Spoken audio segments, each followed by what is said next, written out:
రాష్ట్రంలో జనరంజక పాలనతో రాజశేఖరుణ్ణి మరిపిస్తానని కిరణ్ కుమార్ మాటిచ్చారో లేక అంత దమ్ము తన దగ్గర లేదనుకుని సైలెంట్గా ఉండిపోయారో తెలియదు. కానీ ఆ దిశలో ప్రయత్నం మాత్రం ముమ్మరంగా చేసుకుంటున్నారు. ఇదిగో సొంత జిల్లా పర్యటనలో వరాల జల్లు కురిపించబోయి పేద కుటుంబాల నెత్తిన పాలు పోసినంత పనిచేశారు కిరణ్ కుమార్. ఇవాళ ఆయన ఇచ్చిన హామీ ప్రకారం అయితే నవంబర్ 1 నుంచి పేదలందరికీ ₹1 కిలో బియ్యం తూగుతాయి. నవంబర్ 1వ తేదీన అంటే మనం ఆంధ్రప్రదేశ్ ఫార్మేషన్ డే, ఆంధ్రప్రదేశ్ అవతరణ దినోత్సవం రోజు ₹1 బియ్యం ఇచ్చేదానికి నిర్ణయం తీసుకోవడం జరిగింది.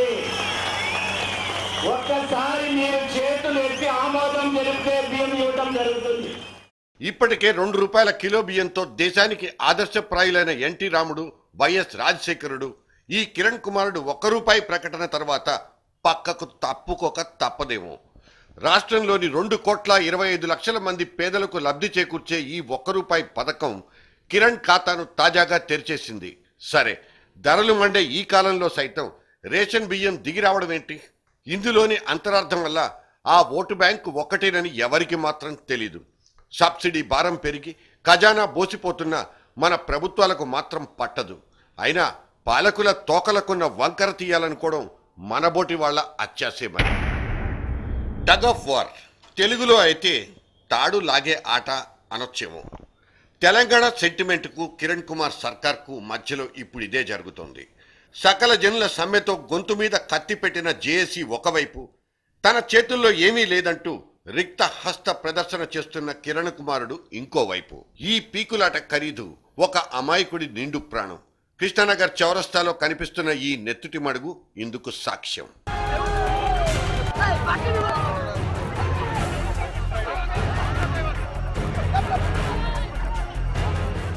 స్టీరింగ్ పట్టుకోవడం కూడా రాని ఒక కాంట్రాక్ట్ డ్రైవర్ 60 మందిని మోసుకెళ్లే ఒక ఆర్టీసీ బస్సును చేతికి తీసుకుంటే పర్యవసానం ఇంకోలా ఎందుకుంటుంది? సమ్మెట దెబ్బల్ని తప్పించుకునే క్రమంలో ముఖ్యమంత్రి వర్యులు ఈ కాంట్రాక్ట్ పద్ధతిని ఎంచుకున్నారు. ఖజానా రోజుకు అధమపక్షం 50 లక్షలు నష్టపోతుంటే సీఎం దగ్గర ఇంకో ప్రత్యామ్నాయం లేకపోయింది. అప్పటికీ డ్యూటీకి రాని 1355 మంది కాంట్రాక్ట్ కార్మికులను తొలగించి కూడా సాహసం చేశారు ఆయన. ఏదో ఒకటి చేయడమో చేస్తున్నట్లు నటించడమో తప్పని విచిత్రమైన పరిస్థితిలో ఇప్పుడు సచివాలయం కొట్టుమిట్టాడుతోంది. ఢిల్లీ మీద ఒత్తిడి పెంచడం కోసం గల్లీల్లో లొల్లి చేసి తీరాలన్నది జేఏసీ స్ట్రాటజీ. ఇలా ఎవరి డిఫెన్స్ వాళ్ళు ఆడేసుకుంటున్నారు. అవసరమైతే కాచింత సానుభూతి కూడా కురిపించేస్తారు. ఏదైతే యాక్సిడెంట్ జరిగిందో దానికి మేము నిజంగా చింతిస్తూ ఉన్నాము. దానికి సంబంధించి ఎందుకంటే ఆ చనిపోయినటువంటి వ్యక్తి మాకు నియోజకవర్గానికి సంబంధించిన వ్యక్తి, తెలంగాణకు దానికి సంబంధం లేదు. కాకపోతే ప్రతిదాన్ని కూడా మనము శవాల మీద పేలాలు ఏరుకునేటువంటి కార్యక్రమం చేయడం దురదృష్టకరం. మేము దాన్ని తీవ్రంగా ఖండిస్తూ ఉన్నాం. అయితే పార్టీ పరంగా మేము పూర్తిగా సానుభూతితో పాటు గ్రేటర్ హైదరాబాద్ పార్టీ తరఫున పిసిసి అధ్యక్షులు గారి అనుమతితో నేను ఒక ₹5 లక్షల వాళ్ళకు ఎక్స్గ్రేషియా ఇప్పిస్తామని చెప్పడం జరిగింది. ఇప్పుడు ఎర్ర బస్సు టైర్లకు బలైపోయిన ఈ మల్లేశుణ్ణి ఆత్మత్యాగాల జాబితాలో చేరుద్దామా? నష్టపరిహారం ఇప్పించి మర్చిపోదామా? Answer please.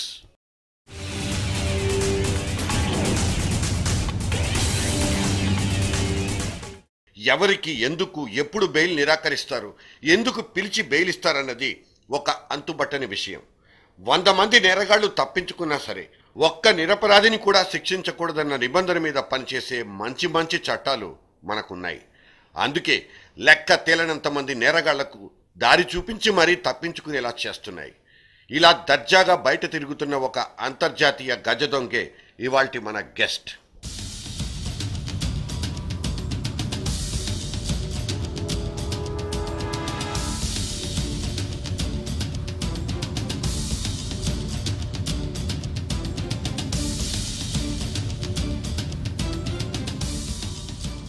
January 2006 Italian city కార్పి ఒక ప్రవాస భారతీయుడిని వెతికి పట్టుకోవడం కోసం అక్కడి సెక్యూరిటీ ఏజెన్సీస్ నానా యాతన పడుతున్నాయి. కానీ ఆ ఎన్ఆర్ఐ మామూలు ఎన్ఆర్ఐ కాడు. దుబాయ్ నుంచి ఇంటర్నేషనల్ మనీ లాండరింగ్ నెట్వర్క్ నడిపే ఒక ఘరానా దొంగ. హిందూ కుష్ పర్వతాల మీదుగా ఇంటర్నేషనల్ డ్రగ్ మాఫియా ఇతని కనుసనల్లోనే జరుగుతుంది. డ్రగ్ సేల్స్ నుంచి దొరికే డబ్బును ఆఫ్ఘాన్, సౌత్ అమెరికాలోని డ్రగ్ బ్యారన్స్ కు సరఫరా చేయడమే వీడు చేస్తున్న dark duty. Naresh Kumar Jain, world's biggest money launderer, వయస్సు 52. వీణ్ణి చెరపట్టడం అంటే మామూలు పని కాదు. అందుకే ఆపరేషన్ ఖైబర్ పాస్ పేరుతో స్కెచ్ గీసుకుని పహారా షురూ చేసుకుంది ఇటలీ ఇంటెలిజెన్స్. అయినా లాభం లేదు. ఇటలీ పోలీసులకు ఝలక్కిచ్చి దుబాయ్లో అరెస్ట్ అయ్యాడు. అక్కడ బెయిల్ తీసుకుని నేపాల్ మీదుగా ఇండియాలోకి ఎంట్రీ ఇచ్చాడు. ఇక్కడ మాత్రం ఆ మాయగాడి పప్పులుడకలేదు. 2009 డిసెంబర్ 6న నరేష్ జైన్ ఢిల్లీలోని తన సొంతింట్లో కాకీలకు చిక్కిపోయాడు.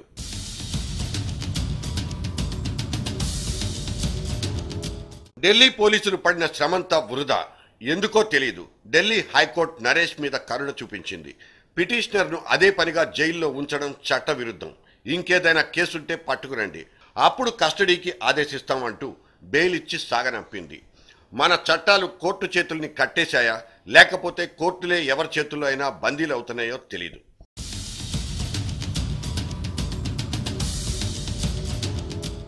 రోజుకు 10,000 కోట్ల రూపాయల హవాలా బిజినెస్ షురూ చేసే ఒక మహానగరాల మాయగాడిని ఇంత సులువుగా బయటికి వదిలేయడం ఒక్క మన చట్టాలకు మాత్రమే చెల్లింది. లొచుకులతో కూడిన లోపభూయిష్టమైన మన న్యాయ వ్యవస్థను మనమే కాదు, దర్యాప్తు సంస్థలు కూడా చీదరించుకునే పరిస్థితి. నిన్నటి దాకా enforcement directorate, narcotic control bureau ఈ రెండింటి ఉమ్మడి కనుసన్నల్లో ఉన్న నరేష్ జైన్ రేపటి నుంచి పరారైపోతాడు. ఇది మాత్రం బహిరంగ రహస్యం.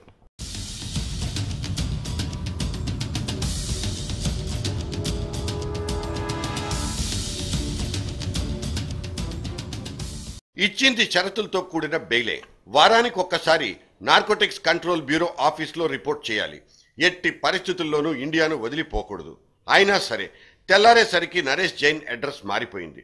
బుర్ర గోక్కున్న హోం మంత్రిత్వ శాఖ అంతర్జాతీయ విమానాశ్రయాల వెంబటి సర్చ్ ఆపరేషన్ చేపట్టింది. దర్యాప్తు సంస్థల్లో నెలకొన్న ఈ గందరగోళం, ఈ నిస్తేజం, ఈ నిస్సత్తువ కోట్ల కొద్దీ కేసుల్ని కోర్టుల్లో పెండింగ్లో ఉంచేస్తున్నాయి.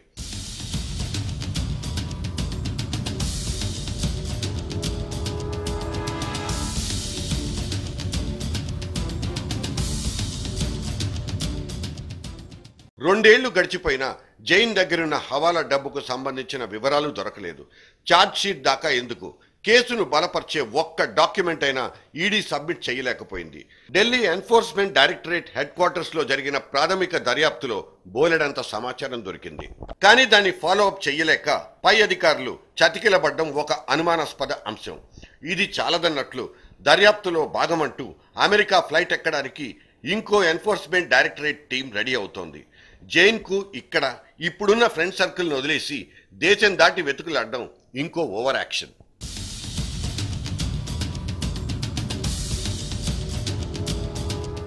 కొందరు దర్యాప్తు అధికారులు అవిటివాళ్లు, పైనుంచి పొలిటికల్ మనుషులకు సబార్డినేట్స్గా ఉంటారు.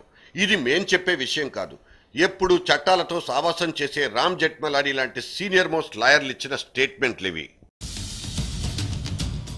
ఇంటర్నేషనల్ డ్రగ్ మాఫియాను ఒంటి చేత్తో నడుపుతూ ఆల్ ఖైదాతోనూ డి గ్రూప్తోనూ లింకులున్న నరేష్ జైన్ కోసం అమెరికా, అరబ్ ఎమిరేట్స్ కూడా భీకరంగా వెతుక్కుంటోంది. ఇన్ని దేశాల్లో వణుకు పుట్టిస్తున్న ఒక మోసగాళ్లకు మోసగాడు మనవాడని చెప్పుకోవలసి రావడం ఇంకో సిగ్గుచేటు. ఒక హర్యానా రైతు బిడ్డను ఇంటర్నేషనల్ హవాలా కింగ్ రేంజ్కి పెంచిన మన వ్యవస్థను చేతికి దొరికినా చేజేతులా వదిలేసుకున్న మన దురవస్థను ఇక్కడ నిందించుకోక తప్పడం లేదు. ఇప్పుడు ఇన్వెస్టిగేషన్ను పునరుద్ధరించే ఓపిక, సమయం ప్రభుత్వం దగ్గర లేదు. దీనికోసం ప్రజా ప్రయోజన వాద్యాలేమైనా దాఖలై మీడియా ముందుకొచ్చి మత్తును వదిలిస్తే గాని అంతవరకు ఈ నరేష్ కుమార్ జైన్ లాంటి గజ దొంగలకు దిగులనేదే లేదు. సాధు జంతువుల్లాంటి మన మంచి చట్టాలే ఘరానాగాళ్లకు స్వర్గధామాలు. Heavens of scoundrels.